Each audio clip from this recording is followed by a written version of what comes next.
Queridos e queridas, tudo bem? Nós vamos estudar agora Jean Piaget.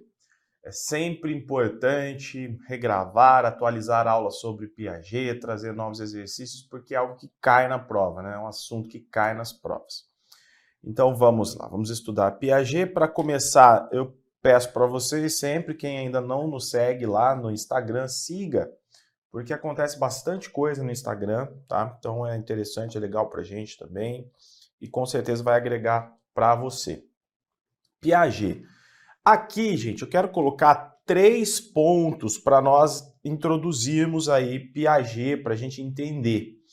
Então, a teoria desenvolvida por Piaget é a teoria epistemológica genética. O que é isso? Quais são as fontes da teoria de Piaget? Primeiro, o conhecimento científico, ok? Conhecimento científico. Então, nós temos aqui, ó, vou colocar assim, ó, fontes. Vou fazer algumas anotações aqui só para a gente ter uma interaçãozinha. Então, Piaget, fontes. Conhecimento científico. Quando a gente fala epistemologia, é isso. Então, o Piaget não quer, o estudo dele não está baseado apenas em intuição, por exemplo, ok?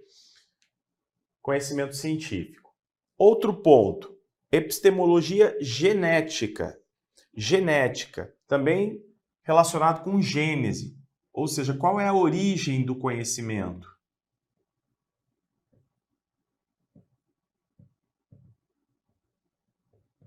Ok?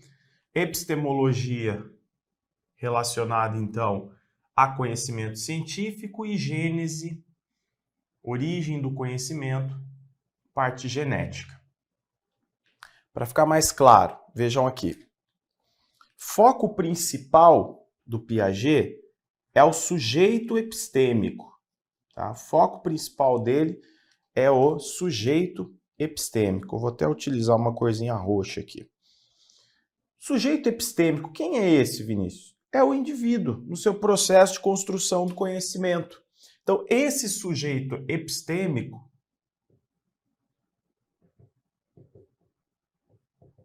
é quem o Piaget se propõe a estudar, ok? Então, ele quer entender o indivíduo no processo de construção do conhecimento. O indivíduo no seu processo de construção do conhecimento. Basicamente, vamos olhar para a criança. E aqui eu vou destacar essa palavra, tá, gente? Construção do conhecimento. O sujeito constrói conhecimento. Como o sujeito constrói conhecimento? Então, vamos olhar para a criança. Como que a criança constrói inteligência? Como que ela se desenvolve cognitivamente?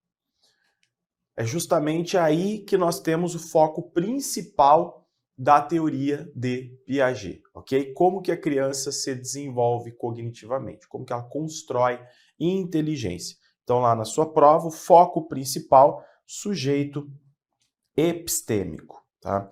Base dos estudos de Piaget, metodologia clínica e observação. Como assim metodologia clínica e observação, Vinícius?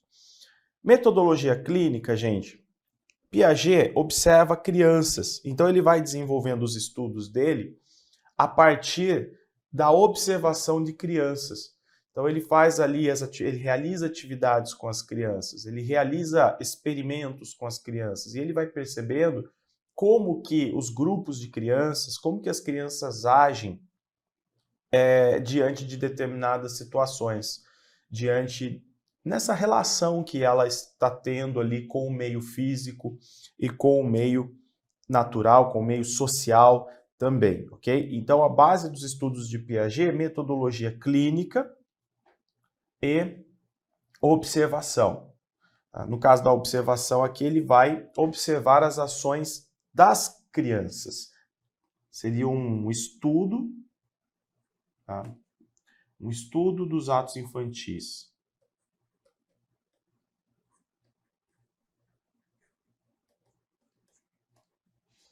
Estudo dos atos infantis. Então ele vai construindo, né, a teoria a respeito do nascimento da inteligência, das operações que estão envolvidas, né, conforme a criança vai se desenvolvendo, que tipo de operação ela vai realizando, ela é capaz de realizar. Por isso que quando a gente fala das etapas ou estágios de desenvolvimento da criança segundo Piaget, a gente tem o sensório motor, aí entra um estágio depois que é o pré-operatório, depois vem o operatório concreto, depois o operatório formal. Então, como que a criança, depois de um certo estágio, ela opera? Como que funciona isso? Como que é o funcionamento cognitivo da criança? O que ela já construiu em termos de inteligência? Essa é a preocupação de Piaget. Então, vejamos aqui. Ponto 1, gente. O interesse da obra de Piaget é elaborar uma teoria do conhecimento, que implica saber como o ser humano, como o ser humano consegue organizar, estruturar e explicar o mundo em que vive. Então a criança, é óbvio, muda, né? A criança ela inicia sua relação desde muito cedo já com os pais e com o meio físico, com o meio social. Então a interação da criança com o meio é fundamental, é importante, mas ela vai mudando a forma como ela interage, né? Então vai havendo que uma mudança qualitativa e quantitativa nesse processo de desenvolvimento. Jean Piaget é o mais conhecido dos teóricos que defendem a visão interacionista de desenvolvimento. Então, o desenvolvimento depende da interação do sujeito com o meio social, com o meio físico. Dedicou-se a investigar cientificamente como se forma o conhecimento. Ele considerou que se estudasse cuidadosa e profundamente a maneira pela qual as crianças constroem as noções fundamentais de conhecimento lógico, tais como noções de tempo, de espaço, objeto, causalidade, poderia compreender a gênese e a evolução do conhecimento humano. Então, como que surge o conhecimento humano e como que ocorre a evolução do conhecimento humano. Então, como que funciona, em outras palavras, o processo de desenvolvimento do sujeito. Então, ele quer saber da gênese, ele quer entender de onde surge e também a evolução. E o Piaget é um interacionista. Tá? Então, ele vai defender o quê? O desenvolvimento intelectual, desenvolvimento moral da criança, do sujeito, no caso, né? É fruto das suas interações com o meio social, é fruto das suas interações com o meio físico, interacionista. Assim como é também Vygotsky, assim como é o Vallon. Tá? Então, interacionismo, desenvolvimento do sujeito, se você quiser colocar aí, é fruto das suas relações, tanto o desenvolvimento intelectual quanto moral, é fruto das suas relações com o meio social, das suas relações com o meio físico. Tá? Agora, o que o Piaget busca superar? Ele é um interacionista, tá? Então ele está aqui no interacionismo, mas o que ele quer superar? Então, Piaget, vou colocar aqui, ó, Piaget busca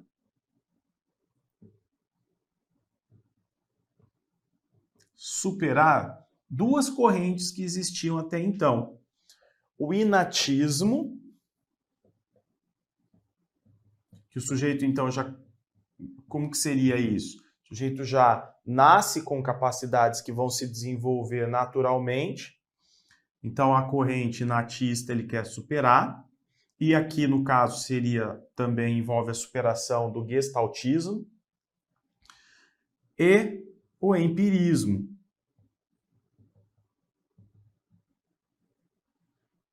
Beleza? A superação desses dois aqui,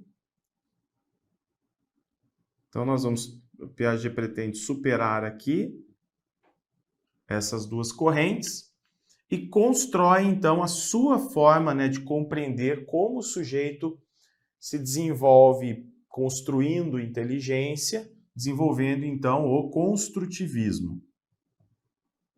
Construtivismo não é uma teoria pedagógica, tá, gente? Não se trata, não existe método construtivista. O construtivismo decorre, então, dos estudos de Piaget, por exemplo, em que ele vai explicar como o sujeito aprende, como o sujeito constrói a inteligência. E a pedagogia, nessa parceria com a psicologia, por exemplo, se apropria desse conceito para realizar suas práticas, mas o construtivismo não é uma metodologia. Escolas, por exemplo, costumam falar que o método é construtivista. Não existe esse método construtivista. O construtivismo é uma abordagem para nós entendermos como o sujeito aprende. Uma vez que eu entendo como o sujeito aprende, então eu vou organizar processos pedagógicos respeitando a sua condição, tá? Então aqui, ó, para começar, né, interacionismo, inatismo e empirismo. Interacionismo. O desenvolvimento intelectual e moral é obra do sujeito nas suas interações com o meio físico e social. Empirismo. No caso do empirismo, o conhecimento seria fruto de estimulações provenientes do mundo externo. Então o sujeito só conhece quando existem essas estimulações que provêm do mundo externo.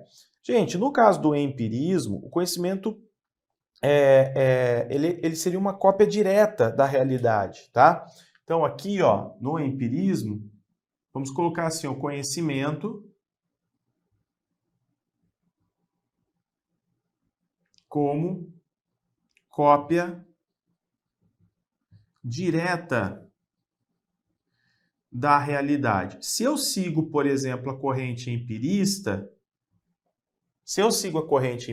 eu começo concebendo o quê? Que a criança, o sujeito, é uma folha de papel em branco. Lembra do John Locke?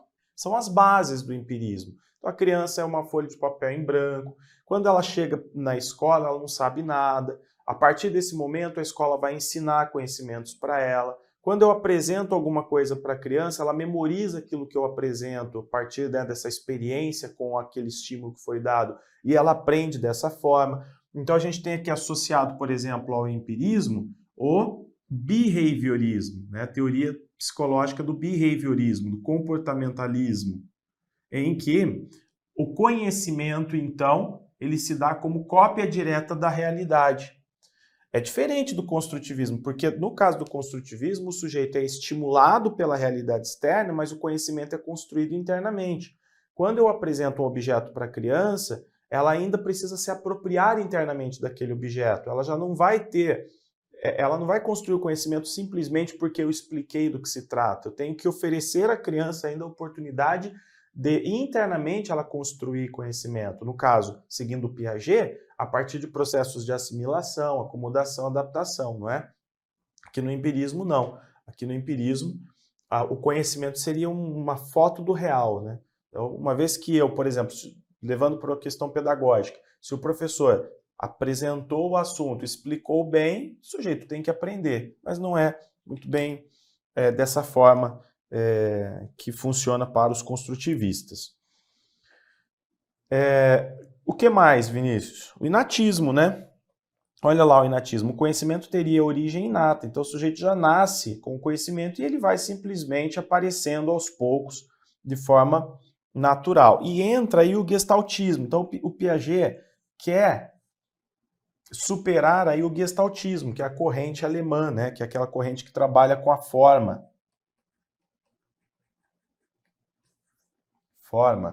Tá? Então o conhecimento teria origem inata para o inatismo. E no caso do gestaltismo, ele vai dar uma importância pequenininha, né, no caso, para o papel do meio. Por quê? Porque a nossa relação com o meio é determinada, na verdade, por estruturas inatas. Então, o Piaget está dizendo assim, Piaget é um interacionista, ele fala, ó, na relação com o meio social e físico, o sujeito aprende. Porque aprende o quê? Ele aprende a organizar, estruturar e explicar o mundo em que vive. Aos poucos isso vai acontecendo, como nós vimos no slide aqui. Ele aprende, no caso, ele desenvolve as noções fundamentais de conhecimento lógico. Então, nessa interação, né, com o mundo social e físico, o sujeito vai desenvolvendo conhecimentos lógicos sobre tempo, espaço, objeto, causalidade, etc., aprendendo a se relacionar. Então, para o inatismo, o meio, né, inclusive para o gestaltismo, o meio não teria muita influência. Tá? O meio não teria muita influência. Então, dá pouca importância ao papel do meio, pois a nossa relação com o meio é determinada por estruturas inatas, que seriam o quê? Potencialidades genéticas com as quais o sujeito já nasce, e não pela interação entre essas estruturas e o meio. Então, lá na sua prova, o que Piaget pretende superar? Empirismo e inatismo. Só que, às vezes, ele, em vez de falar que Piaget pretende superar o inatismo, ele coloca aqui que Piaget pretende superar o gestaltismo, por exemplo. Então, às vezes, muda a palavra e você precisa estar atento a isso. Beleza? Então, nós temos aqui na teoria de Piaget essa associação, né, entre o interacionismo e o construtivismo. Beleza? Entre o interacionismo e o construtivismo. Vou colocar aqui assim, ó.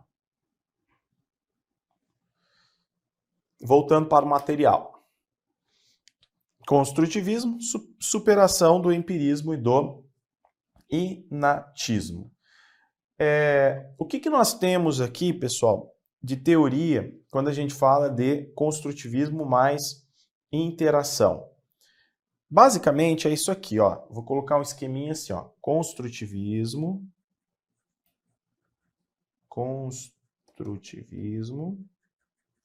mais interação. Tá? Mais interação. Como que isso pode também aparecer para você em outras palavras? Existe uma ação recíproca no processo de construção de conhecimento. Existe uma ação que Piaget reconhece como uma ação recíproca, tá? Como assim, Vinícius? Ação recíproca. Ação recíproca, gente, entre dois fatores. Então, nós teríamos aqui os fatores endógenos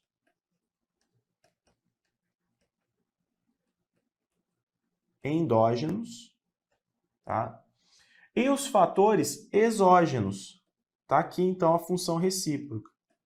Fatores endógenos e fatores exógenos. Quando eu falo de fatores endógenos, eu estou falando de quem? Do sujeito. Fatores endógenos, aqueles fatores inerentes ao sujeito e que influenciam o processo de construção do conhecimento. Motivação, questão afetiva, tá? E exógenos, os estímulos recebidos, qualidade das interações, por exemplo. Então, quando a gente fala de fatores exógenos, nós estamos falando do meio social, do meio cultural, inclusive, né? Do meio físico. É que o Vygotsky, quando a gente fala de cultura, a gente relaciona mais a Vygotsky. Mas um ponto importante, quanto mais qualidade os estímulos tiverem, né? Quanto mais qualidade eu oferecer, por exemplo, oferecer um ambiente favorável à aprendizagem. Então, eu organizo o ambiente para que ele tenha esses fatores que vão contribuir para que o sujeito aprenda. Então, melhor é o processo de aprendizagem. Não quer dizer que os fatores exógenos por si só vão garantir a aprendizagem, mas são estímulos ricos, um ambiente bem organizado, são estímulos ricos para a aprendizagem. E essa aprendizagem vai ser construída internamente. Tá?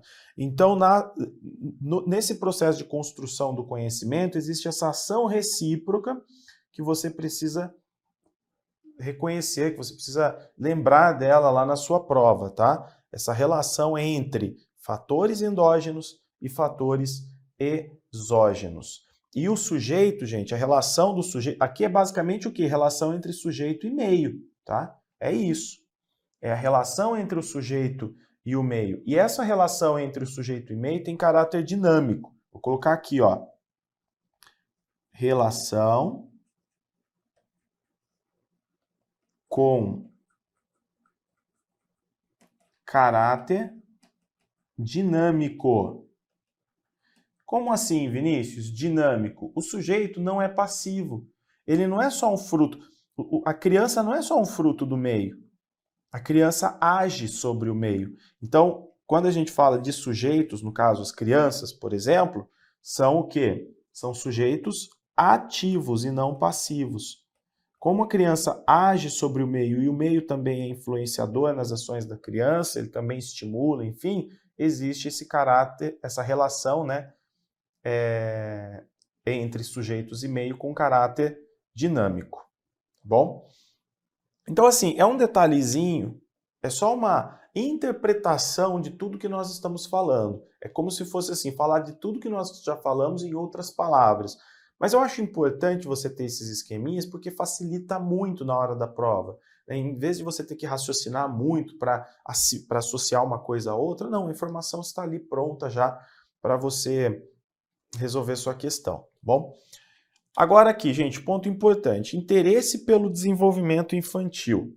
O que seria esse interesse pelo desenvolvimento infantil?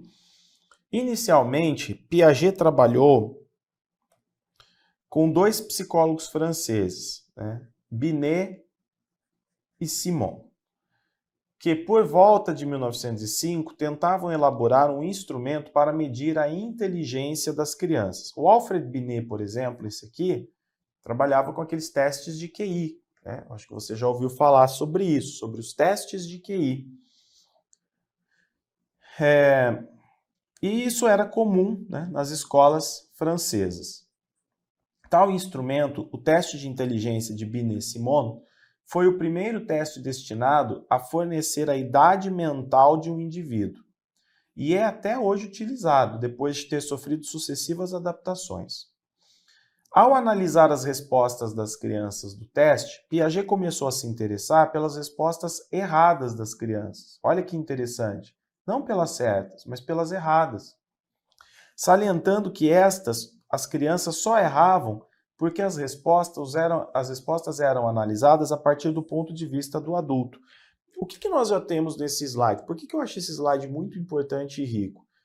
Porque quando eu avalio a criança a partir do ponto de vista do adulto, eu estou avaliando a criança sem dar a ela a chance de ter já se desenvolvido. Porque a criança vai passar por um processo de desenvolvimento cognitivo até chegar na forma como o adulto pensa. Então, se eu já levar para a criança a forma como o adulto pensa e avaliar ela tendo como base essa forma como o adulto pensa, isso chega a ser até uma injustiça, né? É óbvio que a criança vai apresentar questões erradas. Piaget está preocupado com outra coisa. Piaget está preocupado com a lógica da criança e não a lógica do adulto. Ele entende que a criança pensa de forma lógica, mas é uma forma de pensar muito peculiar da criança. E ao adulto cabe entender como a criança pensa. Mais importante do que impor a sua forma de pensar é entender como a criança pensa para compreender, então, qual é o caminho que a criança segue para construir conhecimento, ok? Então, o que o Piaget percebe? Vou colocar aqui, ó, isso associado a construtivismo, observação. As respostas das crianças seguem uma lógica própria. Ok? As respostas das crianças seguem uma lógica própria. Olha que interessante. Essa lógica, ela vai sofrer mudanças. Ela vai sofrer transformações. Esse pensamento lógico, essa construção do conhecimento lógico vai sofrer sucessivas alterações. Mas eu preciso entender em que estágio essa criança está e perceber qual é a lógica, então. E ao estudar Piaget, é justamente isso que a gente faz, não é?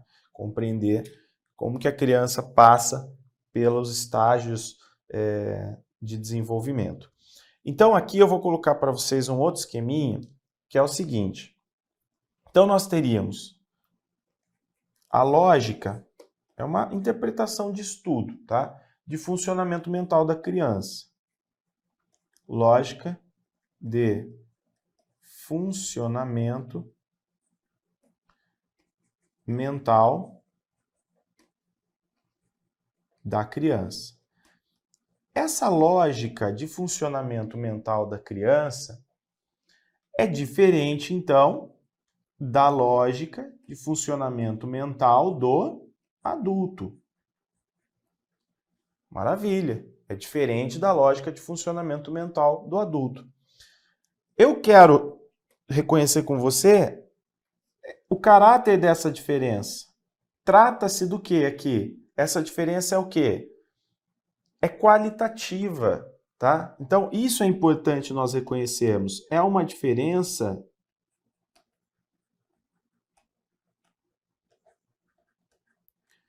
qualitativa. Cada um tem a sua lógica, é uma diferença qualitativa. E qual é a grande preocupação do Piaget? Como essa lógica da criança se transforma na lógica do adulto?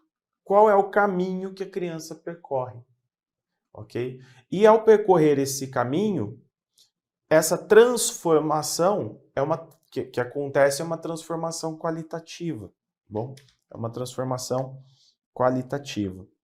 Então essa é a preocupação. Como a lógica infantil se transforma na lógica do adulto.